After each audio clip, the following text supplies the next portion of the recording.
بصوا، دي عميلة كانت واخدة من عندنا الباروكة دي من فترة، بس هي عملت فيها أكتر من حاجة. أوكي.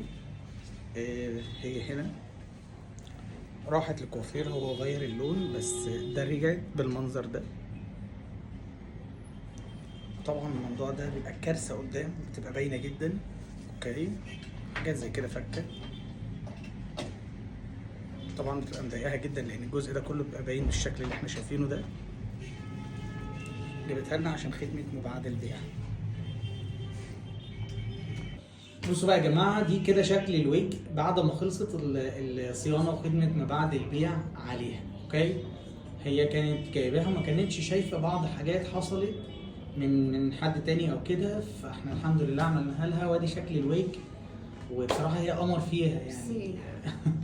ايه رايك فيها وايه اللي حصل؟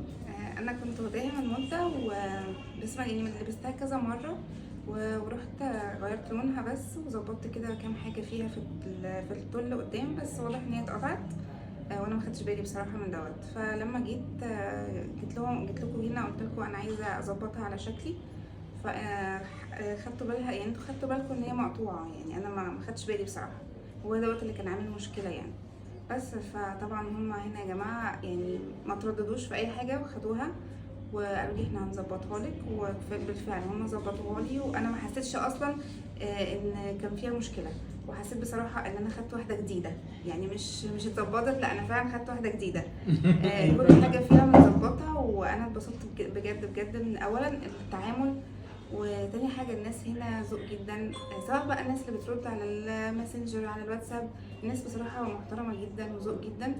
وطبعا هنا استاذ زكي ما فيش كلام على طريقه تعامله بصراحه، وحد مريح جدا في التعامل. لا ربنا يخليك. وعايزه اقول لكم بقى يا جماعه ان هو ما رضيش ياخد فلوس على الحاجه اللي هو ظبطها، او انا حاولت معاه بصراحه بس هو ما رضيش، يعني قال لي لا احنا ما دي خدمه ما بعد البيع بس. قلت له طب انتوا اوريدي تعبتوا فيها وظبطوها، وهو ما رضيش يعني. لا بصراحه يا جماعه شاوروا عقلكم وتعالوا كلكم، بجد انتوا هتتبسطوا وهترتاحوا جدا من التعامل مع الناس هنا. شكرا بجد، واشكرك لكلامك ولذوقك. وعايز اقول لحضرتك بجد انت محليه الويج اصلا. ربنا يخليك جدا جدا على حضرتك. ربنا يخليك بجد، انتوا ناس ذوق جدا، ويعني من نجاح لنجاح دايما. اشكرك بجد لذوقك. ميرسي.